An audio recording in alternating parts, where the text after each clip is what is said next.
ఇక 14 టన్నుల కుళ్ళిన మాంసం ఇతర రాష్ట్రాల నుంచి తక్కువ ధరకు దిగుమతి కెమికల్ సాయంతో ఫ్రీజర్లో నిల్వ మంగళ ఆర్టీపీఎస్ పరిధిలోకి అంటూ చూస్తాం. చూడండి ఎంత దారుణంగా 14 టన్నులట, 14 టన్నుల కుళ్ళిన మాంసం అంట. దయచేసి రెస్టారెంట్లలో తినేవాళ్ళు తస్మాత్ జాగ్రత్త. కుళ్ళిన మాంసంతో కుళ్ళిన తలకాయట, కుళ్ళిన చికెన్లు, కుళ్ళిన మటన్లు అన్నీ కూడా వాటితోటి ఫ్రీజర్లో పెట్టి పెద్ద ఎత్తున రెస్టారెంట్లకు చేస్తున్నారు. సో రెస్టారెంట్లలో గమనించండి, రెస్టారెంట్లు తినేవాళ్ళు తస్మాత్ జాగ్రత్త, మీ ఆరోగ్యాలు ఖరాబ్ అయిపోతాయి. సో హైదరాబాద్ మహానగరంలో భారీగా కుళ్ళిన మాంసం పట్టుబడింది. కేజీలు క్వింటాల చొప్పున అనుకుంటే పొరపాటే, ఏకంగా టన్నుల లెక్కనే కుళ్ళిపోయిన గొర్రె మేక అవయవాలను తక్కువ ధరకు ఇతర రాష్ట్రాల నుంచి దిగుమతి చేసుకొని రసాయనాల సాయంతో ఫ్రీజర్లు, ప్లాస్టిక్ టబ్బుల్లో నిల్వ చేశారు. మంగళాట్ పోలీసులు, Golconda task force, fast team, so GHMC అధికారులు సంయుక్తంగా దాడులు జరిపి కుళ్ళిన మాంసాన్ని సీజ్ చేశారు.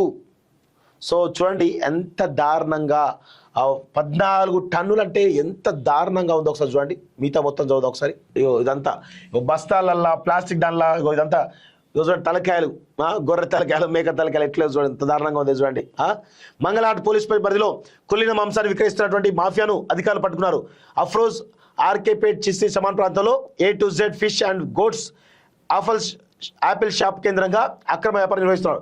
ఇతర రాష్ట్రాల నుంచి తక్కువ ధరకు కూలిపోయినటువంటి గొర్రె మేక అవయవాలు దిగుమతి చేసుకున్నారు. వాటిని డీప్ ఫ్రీజర్లు, రసాయనాలు కలిపిన నీటితో నిండినటువంటి ప్లాస్టిక్ డబ్బుల్లో నిల్వ ఉంచి దుర్వాసన రాకుండా జాగ్రత్త తీసుకున్నారు. సో ఈ వినియోగదారులకు తాజా మాంసం అంటూ విక్రయిస్తున్నారు.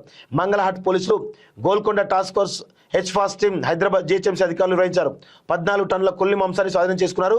నిందితుడు పరారీలో ఉన్నాడు. అఫ్రోజ్ గత నెల మార్చి 10న ఇలాంటి అక్రమాలు పాల్పడగా అధికారులు భారీ జరిమానా విధించారంటూ చూస్తాను. సో పాత బస్తీలో 100కు 100% రాసి పెట్టుకోండి. పాత బస్తీలో ఇగో వీళ్ళు మొత్తం కూడా ఇదే జరుగుతుంది. బేగంపేటలో కానీ పాత బస్సులో కానీ మొత్తం ఇదే జరుగుతూ ఉంటుంది. సో ఈ యొక్క పెద్ద వ్యాపారం ఇది. కుళ్ళిన మాంసం తీసుకొచ్చేసి మొత్తం హైదరాబాద్ అన్ని రెస్టారెంట్లు కూడా సరఫరా చేస్తూ ఉంటారు. సో ఇది చాలా పెద్ద దుర్మార్గమైన విషయం. సో దీన్ని మరి ఎట్లా అంటే, ఇక్కడ విషయం ఏంటంటే ఈ యొక్క అధికారులు నిర్లక్ష్యం వల్ల అన్నీ జరుగుతూ ఉంటాయి.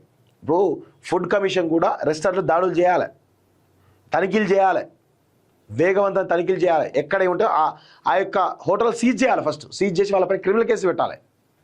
అంత చట్టాలు తీసుకురావాలి. సో మరి రేవంత్ రెడ్డి ఆ దిశగా ఏమైనా ప్రయత్నాలు చేస్తున్నా? మొన్నే అన్నాడు క్యాన్సర్ పైన చాలా కీలకంగా తీసుకోవాలని చెప్పేసి అసెంబ్లీ చెప్పాడు కదా. మరి క్యాన్సర్ కారణమయ్యేటువంటి ఈ ఆహారం ఏందో దానిపైన కూడా మీరు చర్యలు తీసుకోవాలి కదా. మరి ఎంతవరకు తీసుకుంటారో ఏందో చూడాల్సిన అవసరం అయితే ఉంది.